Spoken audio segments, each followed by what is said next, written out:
নমস্কার নমস্কার নমস্কার নমস্কার নমস্কার নমস্কার নমস্কার নমস্কার নমস্কার আপনাদের সবাইকে সবাইকে সবাইকে নমস্কার জানাচ্ছে আপনাদের সৌমিত্র বসু।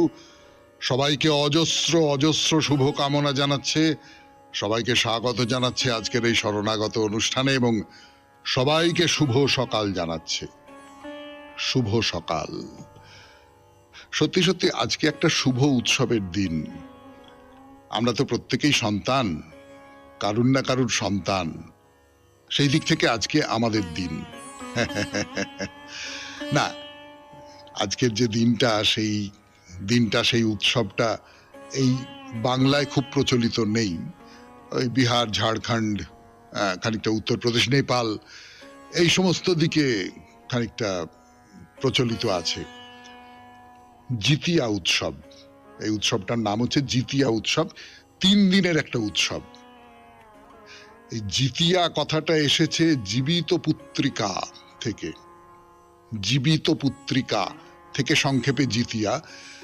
জিতিয়া হলো পুত্রের কল্যাণ কামনায় মায়েদের একটা উৎসব। 3 দিন ধরে হয়, আমাদের এখানে হয় না। তো সত্যি সত্যি একটা শুভ উৎসব, সন্তানের মঙ্গল কামনায় এইরকম একটা উৎসব। আজ সেই উৎসবের দিন। এবারে বেণীমাধব শীলের পঞ্জিকা অনুযায়ী আজকের দিনটার কথা বলবো। আজকে 8ই আশ্বিন 1431, ইংরেজির 25শে সেপ্টেম্বর 2024, বুধবার। আজকে অষ্টমী। সূর্যোদয়ের সময় ভোর 5:29, সূর্যাস্তের সময় বিকেল 5:29। নক্ষত্র আর্দ্রা। আজকে জন্মে মিথুন রাশি, শূদ্রবর্ণ, মতান্তরে বৈশ্যবর্ণ, নরগণ। রাত্রি 3:43 গতে দেবগণ। আমাদের হোয়াটসঅ্যাপে চিঠি পাঠাবার 2টি নাম্বার। আপাতত আমি খোঁজ নিয়েছিলাম, এই যে আমাদের যে পুরনো নাম্বার সেখানে ফিরে আসতে এখনো সপ্তাহখানেক লাগবে বলে মনে করছেন যারা ইঞ্জিনিয়ার আছেন আমাদের বিগ এফএম এর, তারা মনে করছেন যে সপ্তাহখানেক লাগবে, একটা জট পাকিয়েছে। তো ততদিন পর্যন্ত যে 2টি নাম্বার, একটা তো হচ্ছে শরণাগত সৌমিত্র পরিবার যে হোয়াটসঅ্যাপ গ্রুপ, সেইখানে চিঠি লিখতে পারেন। চিঠির গোড়ায় SG লিখতে হবে। আর আরেকটা হচ্ছে 9123615431, এই নাম্বারে চিঠি লিখতে পারেন হোয়াটসঅ্যাপে। তো এইবারে আপনাদের আজকের অনুষ্ঠান সম্পর্কে বলি। প্রথমে পুরাণ চিরন্তন। পুরাণ চিরন্তনে বিনতা এবং গরুড় তারা কদ্রু এবং তার 1000 সন্তানকে নিয়ে সব দ্বীপে গেছে। সেখানে গিয়ে যা ইচ্ছে তাই তাদের খাটানো হচ্ছে। গরুড়ের মন বিদ্রোহী হয়ে উঠেছে। শুধু শুধু ওদের খিদমতগারি করব কেন আমরা? এই নিয়ে গরুড় বিনতাকে বলেছে। আমরা এই পর্যন্ত বলেছিলাম। তারপরে কি হলো সেটা বলবার জন্যে ফিরে আসবো পুরাণ চিরন্তনে। তারপরে স্বামী বিবেকানন্দের রচনা থেকে পাঠ। রচনার নাম বৌদ্ধ ভারত। বড় লেখা, বেশ অনেকদিন ধরে পড়ে শোনাচ্ছি আপনাদের, আবার খানিকটা অংশ পড়ে শোনাবো। তারপর ঠাকুর শ্রী রামকৃষ্ণ পরমহংসদেবের কথামৃত থেকে পড়ে শোনাবো। আপনাদের চিঠি পড়বো এবং শেষে বাইরে দূরে বৈষ্ণোদেবীর মন্দির। 92.7 বিগ এফএম এ শরণাগত অনুষ্ঠানে প্রথমে পুরাণ চিরন্তন। সাপের ছেঁড়া জিভের রহস্য, এই নিয়ে কথা বলতে বলতে আমরা বিদ্রোহী গরুড়ের কথায় চলে এসেছি। ফিরে আসছি গানের পর। 92.7 এফএম এ শরণাগত অনুষ্ঠানে গরুড় তো তার মা বিনতাকে বলছে, আমরা কেন শুধু শুধু ওদের কথা শুনে চলবো? আমাদের নিজেদের ইচ্ছের কোনো দাম নেই? তো বিনতা, দুঃখী মা বিনতা, সে বলল, বাবা গরুড়, বাজি হেরে গিয়ে আমি ওদের দাসী হয়েছি। মুক্তি না পাওয়া অবধি ওদের কথা মতোই তো আমাদের চলতে হবে। তো গরুড় বলল, কি ব্যাপার? তো বিনতা সবটা খুলে বলল। গরুড়ের মনে খুব দুঃখ হলো। না না না না, এ হতে পারে না, হতে পারে না। আমি একটা সক্ষম ছেলে, আমি আমার মাকে দাসিত্ব থেকে মুক্ত করতে পারবো না। যে করে হোক মুক্তি পেতে হবে, যে করে হোক। বেশ, তো সাপেদের কাছে গেছে, গিয়ে বলছে যে তোমরা বলো কি করলে আমার মাকে এই দাসত্ব থেকে মুক্তি দেবে? তো কদ্রু এবং তার ছেলেপুলেরা তো খুব যাকে বলে বুদ্ধিমান, চালাক, বলল যে হ্যাঁ, মুক্তি দিতে পারি যদি স্বর্গ থেকে আমাদের জন্য অমৃত এনে দিতে পারো, তাহলে তোমাদের দাসত্ব থেকে মুক্তি দিয়ে দেব। ভাবুন, দাসত্ব থেকে মুক্তির শর্ত কি? না, স্বর্গ থেকে অমৃত এনে দিতে হবে, যে অমৃত খেয়ে আমরা চিরজীবী হয়ে যাব। কদ্রুর মতো হিংসুটে একটা মেয়ে এবং তার হাজার সাপ। তো গরুর বলল, বেশ, তাই করব, তাই হবে, তোমরা যা চাইবে তাই হবে। করে এসে বিনতাকে বলল, মা, আমি স্বর্গ থেকে অমৃত এনে দেবো। তো বিনতা বললো, না না না না না না না না না না, তুই ছেলে মানুষ, তুই কিচ্ছু বুঝিস না, কিচ্ছু জানিস না। আরে, অমৃত ওরম করে আনা যায় না, সেটা দেবতাদের জন্য রাখা আছে, সেখানে কড়া পাহারা, সেখান থেকে অমৃত চুরি করে আনা অসম্ভব ব্যাপার। গরুর বলল, তুমি কিচ্ছু চিন্তা করো না মা, আমি অমৃত নিয়ে আসবো, তোমাকে এই দাসত্ব থেকে মুক্ত করবই, এই আমার পণ। এই তো পুরাণের গল্প, কিন্তু এই পুরাণের গল্পটা কোথাও একটা চিরন্তন হয়ে ওঠে না, যে একটি ছেলে, তার মা, তাকে নানানভাবে হেনস্থা করা হচ্ছে, তার মাকে দাসত্ব করতে হচ্ছে, সে ঠিক করে যে কোনো ভাবে হোক মাকে মুক্ত করতে হবে। যে কোনো ভাবে হোক, মানে বেশ ঠিক আছে, অসম্ভব একটা কাজ করব, আমি স্বর্গ থেকে অমৃত এনে দেব, তোমরা যদি চাও তাই করব, কিন্তু আমার মাকে মুক্ত করতে হবে। আমার মাকে মুক্ত করাটা হচ্ছে আমার প্রতিজ্ঞা, আমার শপথ, আমার পণ, এইটা আমাকে যে করে হোক করতে হবে। তো সে বিনতাকে বলল যে না, আমি করব, যে করে হোক করব আমি। বলে সে একেবারে বিদ্যুৎ বেগে দেবলোকের উদ্দেশ্যে ছুটে যাচ্ছে। যেতে যেতে খুব খিদে পেয়ে গেছে। কি খাওয়া যায় ভাবছে। তো নিচের দিকে তাকিয়ে দেখে প্রকাণ্ড একটা হাতি আরো একটা বড় কচ্ছপের সঙ্গে লড়াই করছে। বিশাল হাতি এবং বিশাল কচ্ছপ। আপনারা জানেন সকলে, গজকচ্ছপের যুদ্ধ, কিন্তু আমাদের এটা প্রবচনের মতোই আছে। তো গরুরের মনে হলো দুটোকেই খেয়ে ফেলি, তাহলে খিদে মিটে যাবে। 92.7 বিগ FM এ শরণাগত অনুষ্ঠান শুনছেন পুরাণ চিরন্তন। আরো কথা বলবার জন্য ফিরে আসছি গানের পর। আপনাদের মনের মধ্যে একটা কৌতূহল জেগেছে, বুঝতে পারছি। এই যে গরুর যে গজকচ্ছপের যুদ্ধ দেখে তাদের খাবার জন্য নিচে নেমে আসছে, এই গজকচ্ছপটি কারা? নিশ্চয়ই এই প্রশ্ন তো মনের মধ্যে জাগবেই, আর এই প্রশ্নের নিরসন তোমায় করতেই হবে, তা না হলে গল্পটা কিরম আধখাঁচড়া হয়ে থাকবে না। অনেকদিন আগে দুই ভাই ছিল, তাদের একজনের নাম ছিল সুপ্রতীক, আর একজনের নাম ছিল বিভা বসু। তো বিভা বসু হচ্ছে বড় ভাই। সে লোকটা ভালো ছিল না, খারাপ দুষ্ট প্রকৃতির লোক আর কি, আর খুব কিপটে। তার যা সম্পত্তি, টাকা পয়সা, যা কিছু আছে সমস্ত না লুকিয়ে রেখে দেয়। আর সুপ্রতীক ঠিক তার উল্টো, সে দিলদরিয়া, খরুচে স্বভাবের লোক, অনেক বন্ধু বান্ধব তার, যা হাতে টাকা পয়সা আসে হুড় করে খরচা করে ফেলে। তো বিভা বসু আবার স্বভাবতই কিপটে লোক যারা, তারা এগুলো দু চক্ষে দেখতে পারে না। যদি আমার কাছ থেকে টাকা চায়, এই মেরেছে, এইরকম করে খরচা করছে, টাকা তো শেষ হয়ে যাবে, তখন আমার কাছ থেকে টাকা চাইবে, না আমি কি করে দেব। সত্যি সুপ্রতীকের টাকা শেষ হয়ে গেল। সত্যি সে একদিন তার দাদার কাছে এলো, বিভা বসুর কাছে এলো, এসে বলল যে আমার খুব দরকার, আমার কিছু টাকা পয়সা চাই। তো বিভা বসু বলল যে না, টাকা পয়সা আমি দিতে পারবো না, টাকা পয়সা নেই।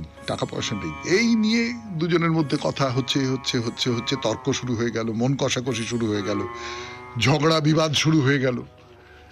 তা শেষ পর্যন্ত বিভা বসু চিৎকার করে, আর সারাক্ষণ খালি খাই করিস, দেখবি পরের জন্মে তুই হাতি হবি। তো সুপ্রতীকও তার রাগ হয়ে গেছে। সে বলছে, এরে কিপটে জাসু একটা, সমস্ত কিছু নিজের গব্বের মধ্যে নিয়ে রেখে দেয়, পরের জন্মে দেখিস তুই কচ্ছপ হবি, এবার নিজেকে ঢাকা দিয়ে রেখে দিবি, তার ভেতরে ঢুকে থাকবি, তোর যা কিছু টাকা পয়সা ধন সম্পদ সবকিছু ওর ভেতরে থাকবে। যাক, তো সত্যি সত্যি পরের জন্মে দুজনে হাতি আর কচ্ছপ হয়ে জন্ম নিল। বিশাল চেহারার হাতি, বিশাল চেহারার কচ্ছপ। এই হচ্ছে গজকচ্ছপের ইতিবৃত্ত। আজকের মতো এই ইতিবৃত্তটুকুই থাক, এর পরের দিন বলা যাবে তাদের সঙ্গে গরুড়ের কি হলো না হলো। 92.7 বিগ FM এ শরণাগত অনুষ্ঠানে গানের পর স্বামী বিবেকানন্দের রচনা থেকে পাঠ, বৌদ্ধ ভারত। আপনাদের যতটা শুনিয়েছিলাম তারপর থেকে আবার খানিকটা। 92.7 বিগ FM এ শুনছেন জীবনের সহজ পাঠ, শরণাগত। বৌদ্ধ সম্প্রদায় ভারতের প্রথম ধর্ম সম্প্রদায়। এই ধর্ম সম্প্রদায়ই একথা প্রথম প্রচার করেছিল যে বৌদ্ধ ধর্মের নির্ধারিত পথই একমাত্র পথ, সেই পথের আশ্রয় ভিন্ন মুক্তির আর কোনো পথ নেই, সেই পথই সত্য পথ। কিন্তু হিন্দু রক্ত ধমনীতে প্রবাহিত থাকায় অন্যান্য দেশের গোঁড়া সাম্প্রদায়িকদের মতো তত নিষ্ঠুর এরা হতে পারেনি। কাজে অন্যদেরও মুক্তি হবে, তবে বহু বিলম্বে এবং ধীরে ধীরে সেটি হওয়া সম্ভব, এ কথাও তারা বলতো। হিন্দু রক্তের প্রভাবের ফল ছিল সেটা। খুব বেশি নির্মম হওয়া তাদের পক্ষে সম্ভব হয়নি, তবু বৌদ্ধ ধর্ম গ্রহণ করতে হবে, এই ছিল নির্দেশ। এদিকে হিন্দুদের মতে অন্য সম্প্রদায়ে যোগদান করা ঠিক নয়। যে যেখানে আছো সেইখানেই থাকো, সেই স্থানটি যেন পরিধি, সেখান থেকেই কেন্দ্রবিন্দুতে যাত্রা করা যেতে পারে, এইটি ঠিক। হিন্দু ধর্মের সুবিধা এই যে মত বা সূত্রের উপর বিশেষ গুরুত্ব হিন্দু ধর্ম আরোপ করে না, আরোপ করে জীবনের উপর। জগতের সর্বোত্তম দার্শনিক মতবাদের অনুগামী হয়েও কেউ যদি আচার ব্যবহারে মূর্খ হয়, নির্বোধ হয়, তবে তার জ্ঞান ব্যর্থ। আর যদি জীবনে এবং ব্যবহারে কেউ সৎ হয়, তবে তার আশা আছে, তার ভবিষ্যৎ উজ্জ্বল। এই যদি অবস্থা হয়, তাহলে বৈদান্তিকগণ সকলের জন্যই অপেক্ষা করতে পারেন।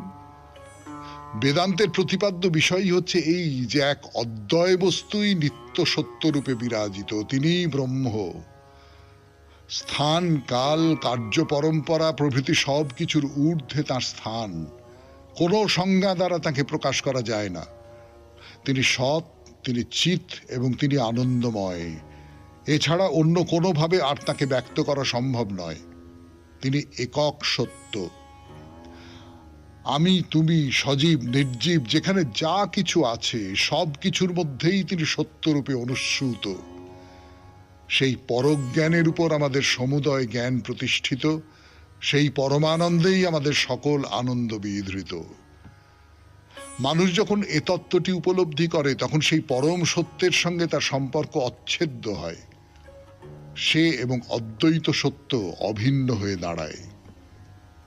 অতএব সর্বমলিনতা অপসারিত হলে, সর্বস্থূলতা দূরীভূত হলে, সৎ ও পবিত্র স্বভাবের মধ্য দিয়ে মানুষ উপলব্ধি করে, যীশুখ্রিস্ট যেমন বলেছিলেন, আমি এবং আমার পিতা এক ও অভিন্ন।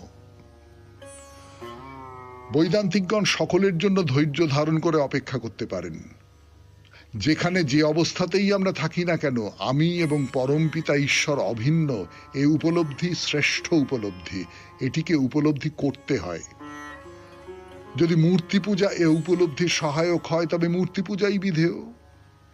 যদি কোনো মহাপুরুষ এ বিষয়ে সাহায্য করতে সক্ষম হন, তবে তাকেই পূজা করো। যদি মোহাম্মদকে পূজা করলে কাজ হয়, তবে তাই করো। কিন্তু যাই করবে ঐকান্তিক নিষ্ঠার সঙ্গে করো। বেদান্ত মতে নিষ্ঠাই সিদ্ধির ধ্রুব সহায়ক। কেউ বাদ যাবে না, কেউ প্রত্যাখ্যাত হবে না। তোমার চিত্ত যেখানে সর্বসত্য নিহিত, ধীরে ধীরে পর্যায়ে পর্যায়ে বিকশিত হবে এবং চরমে এই পরম তত্ত্ব তুমি উপলব্ধি করবে, তুমিও তোমার পরম পিতা এক ও অভিন্ন। মুক্তি কি? ব্রাহ্মী স্থিতি মুক্তি। কিন্তু কোথায় সেই ব্রাহ্মী স্থিতি?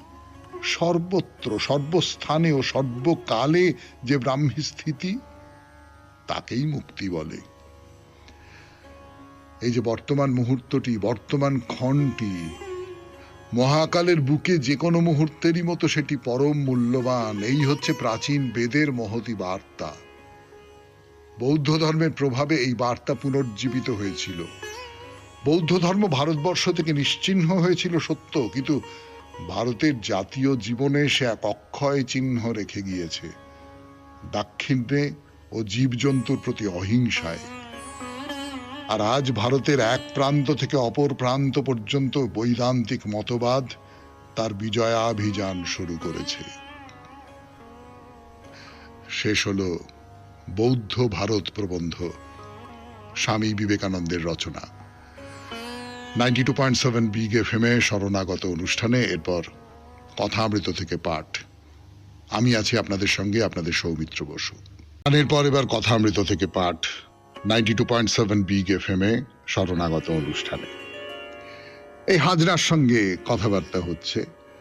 হাজরার একটু একগুঁয়েমি আছে আর কি। হাজরা তার নিজের বিশ্বাস এখানে একটু অটল হয়ে থাকতে পছন্দ করেন, এবং যেটা হয় এটা দেখবেন আমরা আমাদের মানে এইটাই খুব আশ্চর্য। মানে কথামৃত পড়লে না ভক্তির কথা, তত্ত্বজ্ঞানের কথা, আধ্যাত্মিকতার কথা, ধর্মের কথা, এই সমস্ত তো আছেই, কিন্তু তার চেয়েও মানে সে সমস্ত কিছু ছাপিয়ে, যেটা আমাদের মতো সংসারী লোকেদের কাছে এই সমস্ত কিছু ছাপিয়ে যেটা খুব প্রবল হয়ে ওঠে, সেটা হচ্ছে যে সংসারের কথা, মানব চরিত্রের কথা, মানুষের স্বভাব, মানুষের আচার ব্যবহার, সেই সমস্তর কথা। এবং ঠাকুর কিভাবে কি গভীরভাবে লক্ষ্য করে দেখেন মানুষের আচার আচরণকে, মানব মনস্তত্ত্ব যাকে বলে, সেইটা যে ঠাকুর কি ভালো বোঝেন, তার কোনো সীমা সংখ্যা নেই। সত্যি সত্যি।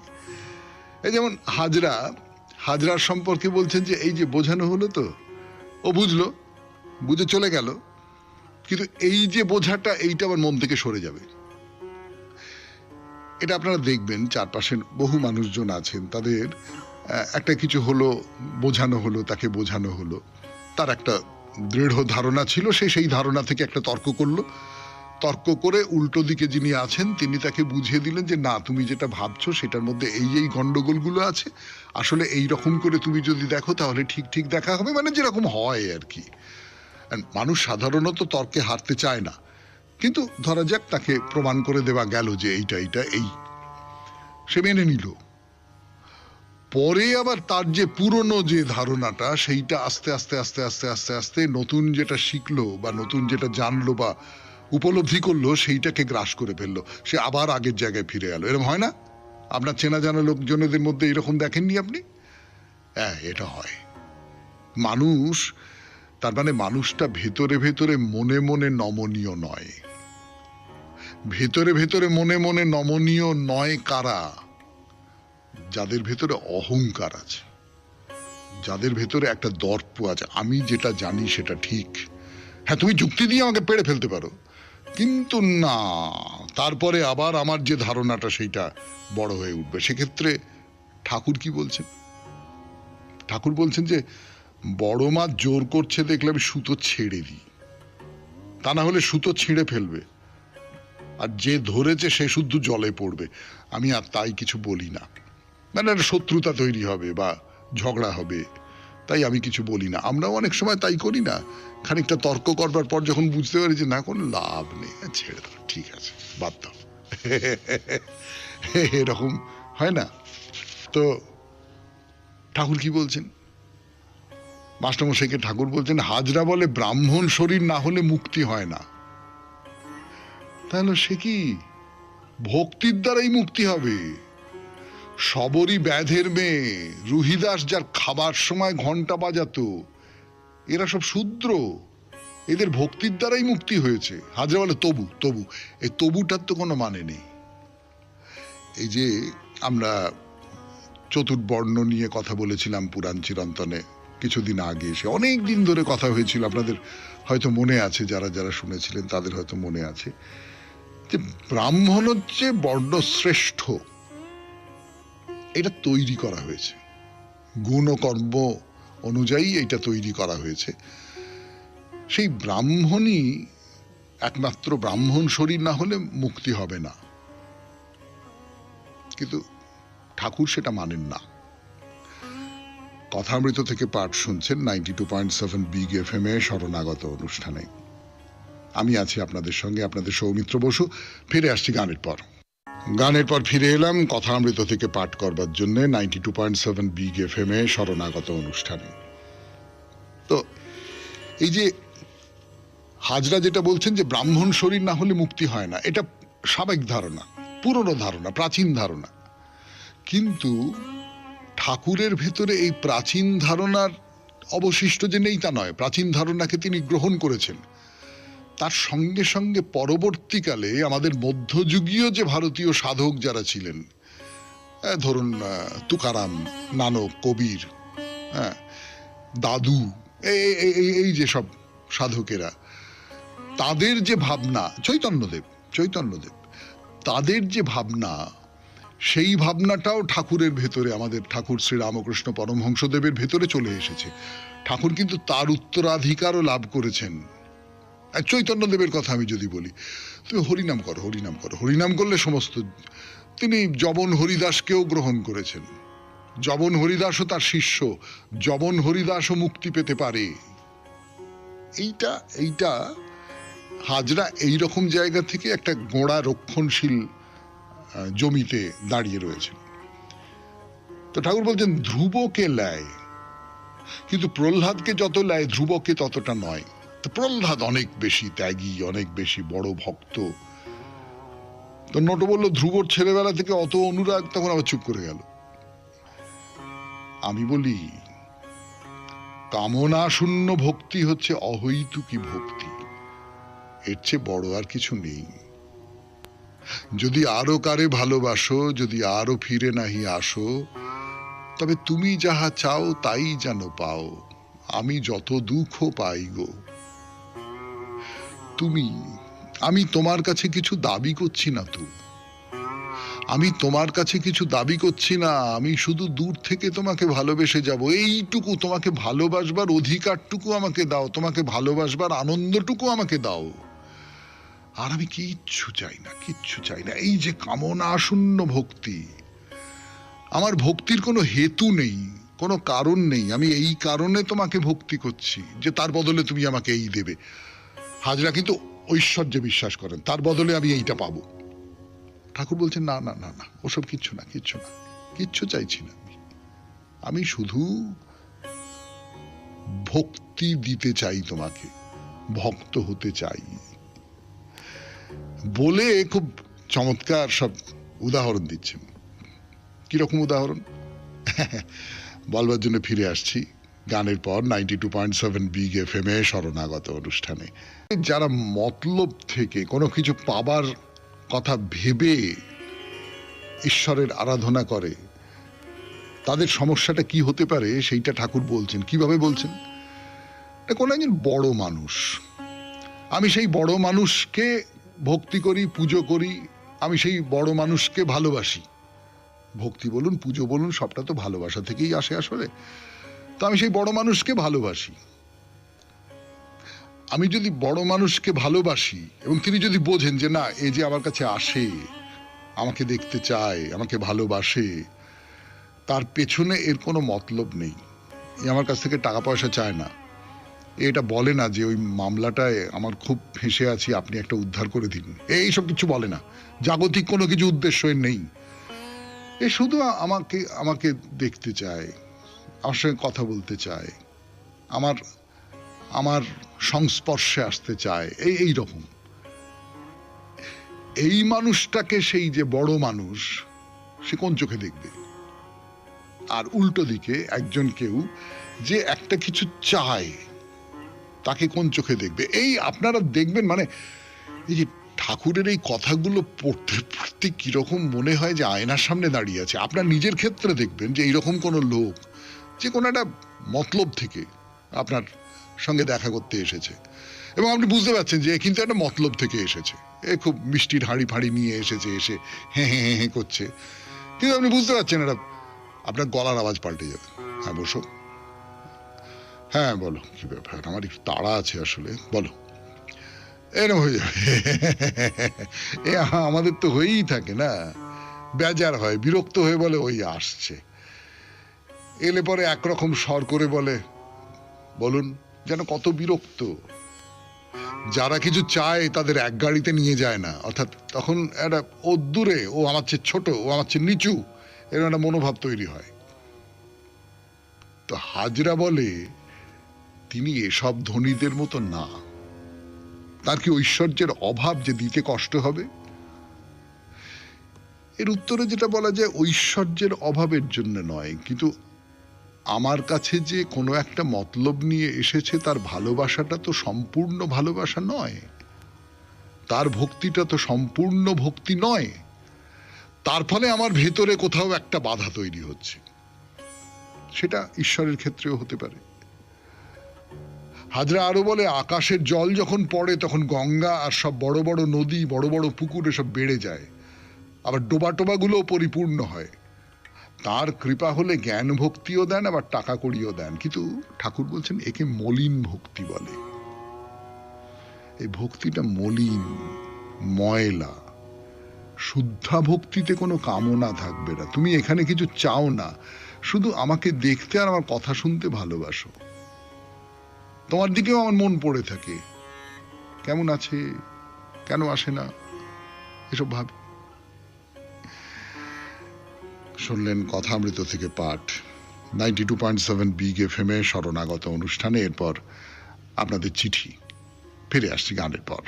92.7 বিগ এফএম এ শরণাগত অনুষ্ঠানে এইবার আপনাদের চিঠিপত্র। আমি আছি আপনাদের সঙ্গে, আপনাদের সৌমিত্র বসু।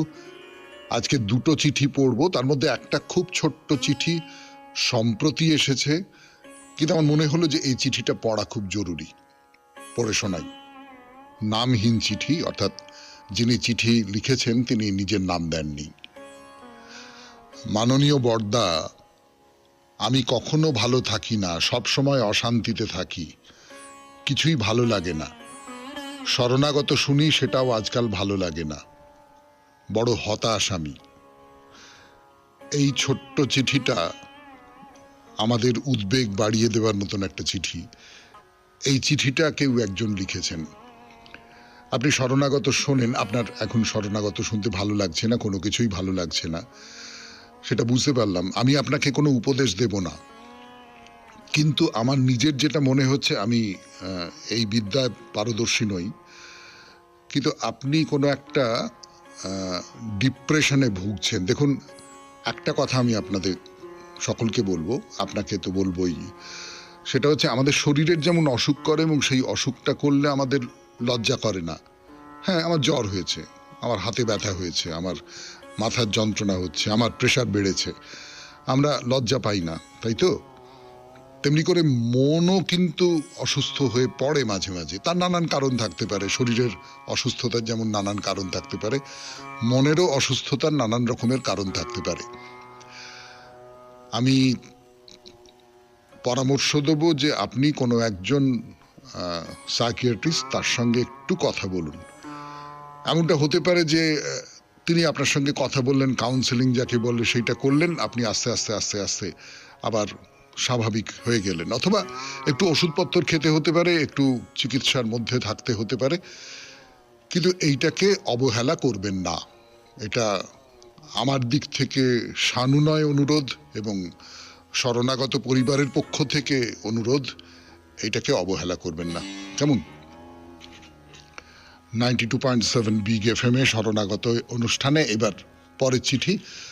পরের চিঠিটি লিখেছেন সৌমিত্র চট্টোপাধ্যায়, কবিতা পাঠিয়েছেন তিনি একটি, পড়ে শোনাবো। নিত্য সকালে শরণাগতর সময়টা আনন্দ ভরা। আমাদের গ্র্যান্ড সৌমিত্র বাবু বাইরে দূরের মানস ভ্রমণে শুধু দ্রষ্টব্যের মনোমুগ্ধকর বর্ণনা নয়, তার সঙ্গে পথের যে ছবির মতো বিবরণ দেন, তাইতে মনের ভাবসাগরে লীলায়িত তরঙ্গ উছলে পড়ে। ভাবনার দুয়ার খুলে বাস্তবের পথ, মনের কল্পলোকের পথ আর জীবনের পথ সব একাকার হয়ে হৃদয়ে পূরিত করে। মনে ভারী একটা ছন্দের সঞ্চার হয়।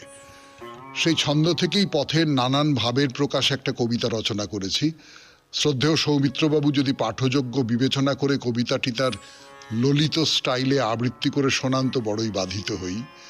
মন ভরানোর আশায় রইলুম। পথের কথা।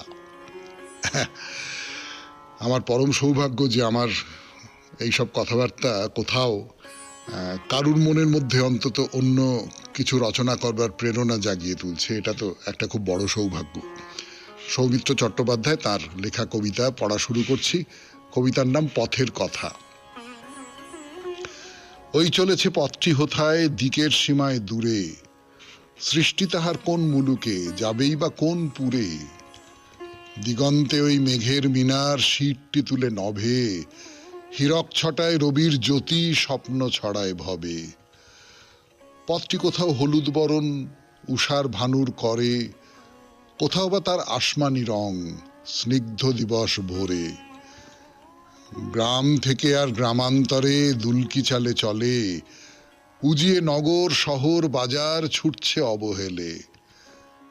হৃদয় মাতায় এমন পথের নানান রঙের মেলা, চিকন পথের রং সায়রে ভাসাই মনের ভেলা। হয়তো মোদের শ্যামল কাজল বঙ্গেরই এক গায়ে, পথটি চলে আলের উপর মাঠের শীতল বায়ে। ভোরের শিশির মানিক জালে পথের ঘাসে ঘাসে, নিত্য নতুন কানন কুসুম তাহার পাশে পাশে। রাত ভোরে কোন রাখাল ছেলে হলটি লয়ে কাঁধে, পাঁচন বাড়ি খেদিয়ে বলদ চালায় ক্ষেতের মাঝে। কলসি কাঁখে পল্লী বধূ তুলসী প্রণাম সেরে, বাহির পথে তালপুকুরে গলির পথেই ফেরে। এই পথেতেই গোজান চলে গঞ্জেরি হাট খোলা, বিক্রি বাটা মেলাই সেথায় নিত্য নাটের খেলা। ক্যাঁচর কোঁচর আওয়াজ ওঠে গাড়ির চাকার সাথে, গরুর খুরের ওড়ায় ধুলি উতল বওয়া রাতে। হাটের পারে পথটি বিলায় উধাও দিগন্তেতে, আবার উদয় পথটি সেকোন নগরপুরের বাটে। শহর বাজার খুব কোলাহল, নাই তো বটের ছায়া, প্রখর রোদে পথটি ধরে তামার টাটের কায়া। ক্লান্ত পথিক তৃষ্ণাতে তার বুকটি বুঝি ফাটে, পথেই জীবন নাইকো বিরাম উষর দিবস কাটে। হট্টগোলের বাজার শহর হেলায় পিছে ফেলে, পথটি ছোটে আপন নাটে আপনি হেসে খেলে। দিনের শেষে সূর্য নামে চক্রবালের পারে, পথটি রেখায় শাকিন মিলায় গহীন বনের ধারে। বনের মাঝে আধার সাঁঝে নিবিড় ঝোপে ঝাপে, কুজনবিহীন কানন বিপিন তামস ছায়ায় কাঁপে। চন্দ্রলোকের ফিনিক ফোটে স্তব্ধ গহন রাতে, আলোয় ছায়ায় পথ চলে আর রাতের নেশায় মাতে। ঝিঝির ডাকের ঝাঁঝর বাজে জোনাই জলা রাতে, পথটি সেথায় বন্ধু পাতায় অন্ধকারের সাথে। বনের শেষে তেপান্তরের অসীম মাঠের পারে, শৈলপ্রসার বিপুল বিথার দাঁড়ায় পথের ধারে।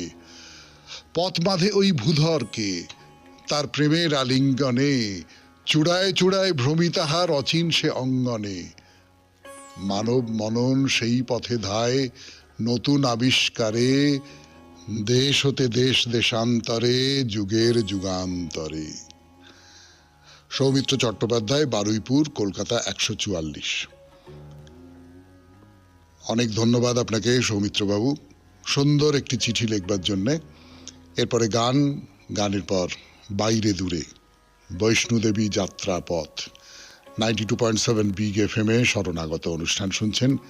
আমি আছি আপনাদের সঙ্গে, আপনাদের সৌমিত্র বসু। দেবীর মন্দিরে যাত্রা। আপনাদের এর আগের দিন বলছিলাম যে দুভাবে আপনি যেতে পারেন, একটা হচ্ছে সোজা পথ দিয়ে, আর একটা হচ্ছে সিঁড়ি ভেঙে ভেঙে। সোজা পথ দিয়ে যদি যেতে হয়, আপনারা যে কোনো পাহাড়ি রাস্তার কথা খুব ভালো করে জানেন যে গোল হয়ে পাহাড়টাকে বেড় দিয়ে দিয়ে ঘুরে ঘুরে ঘুরে ঘুরে সাপের মতো বেড় দিয়ে দিয়ে সেই পথ ওঠে। আর সিঁড়ি কিভাবে ওঠে সেটা তো সোজা উঠে যায়। ফলে সিঁড়ি দিয়ে গেলে পরিশ্রমটা বেশি, কিন্তু আপনি সময়টা কম লাগছে। কিন্তু ওই এতখানি সিঁড়ি ভাঙা পাহাড়ি সিঁড়ি, সেটা খুব মুশকিল, বিশেষ করে ওই আমাদের মতো সমতলবাসীদের পক্ষে। আর একটা কথা বলি, এটা শুনলে আপনারা বেশ আশ্চর্য হয়ে যাবেন, যারা যাননি কখনো বৈষ্ণোদেবীতে তারা বেশ আশ্চর্য হয়ে যাবেন। পথে যেতে যেতে অনেকের পায়ে খুব খিল ধরে যায়, তো মানে হাতে পায়ে খিল ধরে যায়, ব্যথা করে। পথের পাশে তাদের জন্য মাসাজ করবার জায়গাও কিন্তু রয়েছে, একেবারে চমৎকার সব চেয়ার টেয়ার দেওয়া রয়েছে, সুন্দর ব্যবস্থা। সেইখানে আপনি একটু মাসাজ করে নিলেন, হাত পায়ের খিলগুলো খুলে নিলেন, তারপরে আবার পুরো রাস্তাটা চলতে শুরু করলেন। মানে আমি বলছি যে এই যে খুব ভালো, খুবই ভালো, তাতে কোনো সন্দেহ নেই, খুবই চমৎকার। কিন্তু কোথাও একটা মনে হয় যে এই সবটাই একটা সাজানো, সবটাই একটা ট্যুরিজমের কথা ভেবে, তাদের সুখ সুবিধে স্বাচ্ছন্দ্যের কথা ভেবে তৈরি করা। সেটার তো নিশ্চয়ই গুরুত্ব আছে, খুবই গুরুত্ব আছে। কিন্তু আবার ওই একেবারে আমরা তো অনেকবার নানান জায়গায় পাহাড়ি পথে গেছি, সেখানে এই সমস্ত কিছু করা নেই, নিজের মতন করে পাহাড়ি পথ আপনাদের টেনে নিয়েছে। এই এই তফাৎটার কথা একটু নজরে পড়ে আর কি। যেমন মাথার উপর একটা চালা করে দেওয়া রয়েছে যাতে রোদ বা বৃষ্টি গায়ে না লাগে। এতটা সুবিধে তীর্থযাত্রায় আমার অন্তত মনটা একটু খুঁত করে। মানে রাস্তাটা কিরকম জানেন তো, কি বলবো আপনাদের, ওই দক্ষিণেশ্বরে স্কাই ওয়াক আছে না, মাথার উপরে চালা আছে, উঁচু দিয়ে হেঁটে যাচ্ছেন, এটা তার একটা খুব অনেক অনেক বড় একটা সংস্করণ। এবং পায়ের নিচে ভিড়, প্রচুর গাড়ি, মানুষজন, এই সমস্ত নয়, পায়ের নিচে পাহাড়, প্রকৃতি, এইসব। তো মাঝে মাঝে বেঞ্চি পাতা আছে, বেশ অনেকগুলো বেঞ্চি, যাতে সবাই মিলে বসে একটু বিশ্রাম করে নেওয়া যায়। এই যেতে যেতে যেতে যেতে একটা জায়গায় এসে পথটা দুটো ভাগে ভাগ হয়ে গেছে। সেখানে একটা বোর্ড টাঙানো রয়েছে, পাহাড়ের গায়ে হেলান দিয়ে একটা বোর্ড। সেই বোর্ডে লাল কালি দিয়ে লেখা রয়েছে শ্রী মাতা বৈষ্ণব দেবী। তা দুটো ভাগ করা আছে, একটা ভাগ ওই 5.5 কিলোমিটার রাস্তা পার হয়ে যেতে হবে, আর একটা ভাগে ওই বৈষ্ণোদেবী পৌঁছতে 6.5 কিলোমিটার লাগবে। মানে দূরত্বটা 1 কিলোমিটার বেশি কম।